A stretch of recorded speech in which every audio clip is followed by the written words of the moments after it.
Não que a SAF seja uma mil maravilhas, seja uma administração perfeita, não, porque acontece erros em tudo, grandes empresas têm problemas financeiros, esse negócio todo. Mas isso que aconteceu com Terãs dificilmente aconteceria numa SAF. Porque é o dinheiro do investidor que está ali. E o que o investidor não gosta é de perder dinheiro. Já quando o clube é amador e é administrado de forma amadora, esse dinheiro vai, se perde, é jogado pelo ralo e não sai do bolso dele, sai do bolso do torcedor, né? Ninguém se responsabiliza por 12, 15 milhões perdidos numa contratação. E o jogador, há uma compra desse jogador por um valor altíssimo e na hora da revenda ou do empréstimo, do que fizer, o que vier a fazer com esse jogador, não tem o retorno desse dinheiro investido, não tem a valorização. É isso, a diferença da SAF é essa. Você compra o jogador por um preço, se você é um empresário, você vai querer vendê-lo no mínimo. Aí já é prejuízo, no mesmo valor que você comprou. Porque o investidor, ele quer vender a mais do que ele comprou. É um investimento. Ele quer o retorno desse dinheiro investido.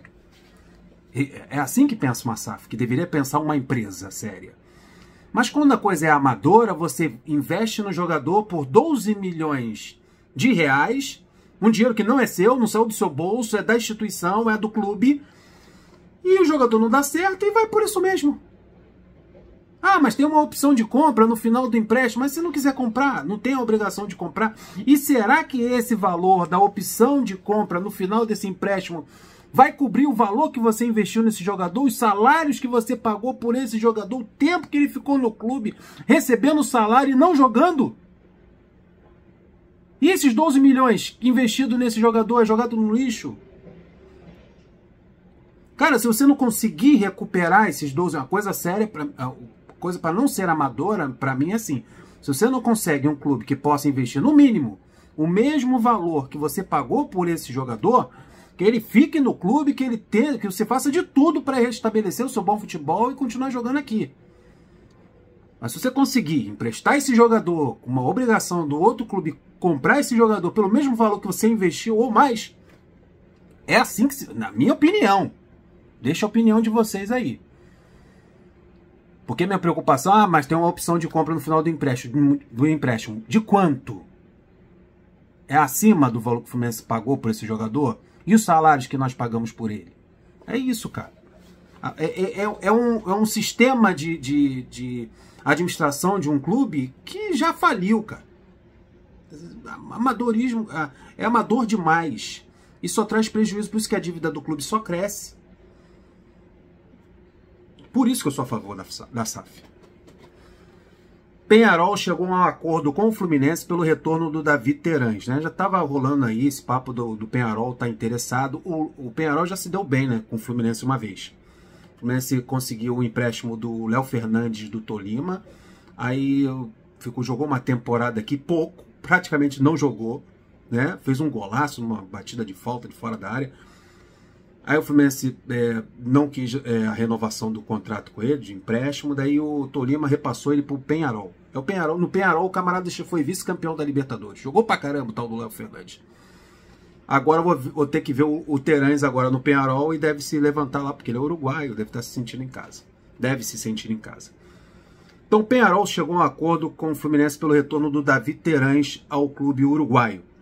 As conversas foram tratadas pelos presidentes dos dois clubes, Mário e o do Peñarol, ontem à noite. Restam apenas detalhes que seriam resolvidos nas próximas horas. Então, Terãs indo para o Peñarol.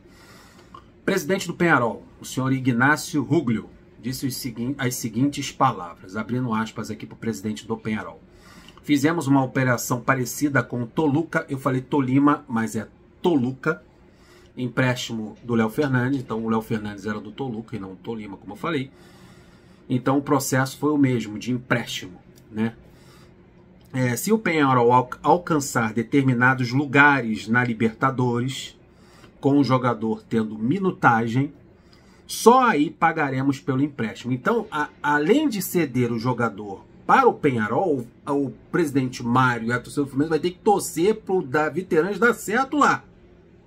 Porque se o Davi Terãs não der certo lá no Peñarol, ficar no banco de reserva como ficou aqui, nem pelo empréstimo o Peñarol pagará pelo jogador. Caraca! Né? Então é o empréstimo gratuito. Se der certo, se ele tiver minutagem, se o Peñarol alcançar determinados lugares na Libertadores, com o jogador tendo minutagem, olha só, passar de fases na Libertadores com o Terãs sendo um dos principais jogadores, estando em campo, atuando, ele que joga no meio de campo na armação do jogo. Aí sim o Peñarol pagaria pelo empréstimo ao Fluminense.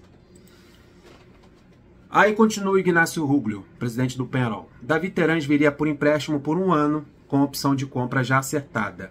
É um empréstimo sem custos. Se isso aqui, Davi Terãs viria emprestado por 1 ano, com opção de compra já acertada, com uma obrigatoriedade do Peñarol pagar pela aquisição do jogador no final deste empréstimo, ok. Mas mesmo assim fica o meu questionamento. De quanto? Qual é o valor? O Fluminense pagou o quê? Acho que 12 milhões de reais pelo Terãs. Vai reaver esse dinheiro? Vai recuperar esse dinheiro investido no jogador? Esse é o meu questionamento.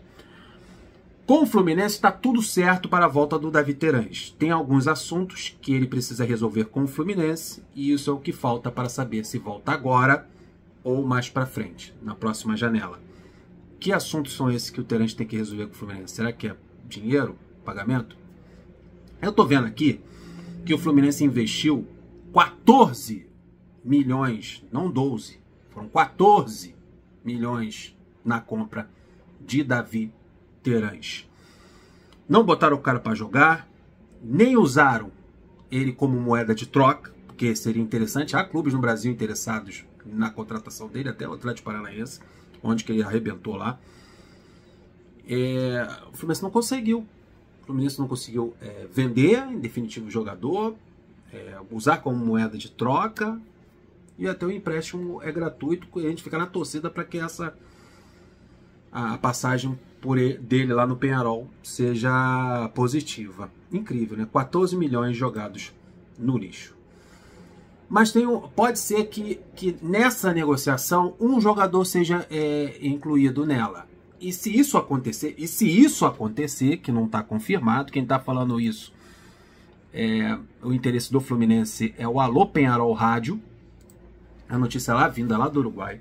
Há forte interesse do Fluminense na contratação do lateral direito Pedro Milans, ou Milans, o lateral jovem da equipe do Peñarol. Nas próximas horas poderão surgir novidades nesse interesse, mas não é o único clube brasileiro interessado neste lateral direito. Então o Fluminense com forte interesse no lateral direito do Peñarol, novidade pode surgir nas próximas horas. O jogador tem 22 anos de idade, é um jogador jovem, o Fluminense já falou que vai investir em todos os setores do campo, na lateral direita, lateral esquerda, zaga, meio de campo e ataque.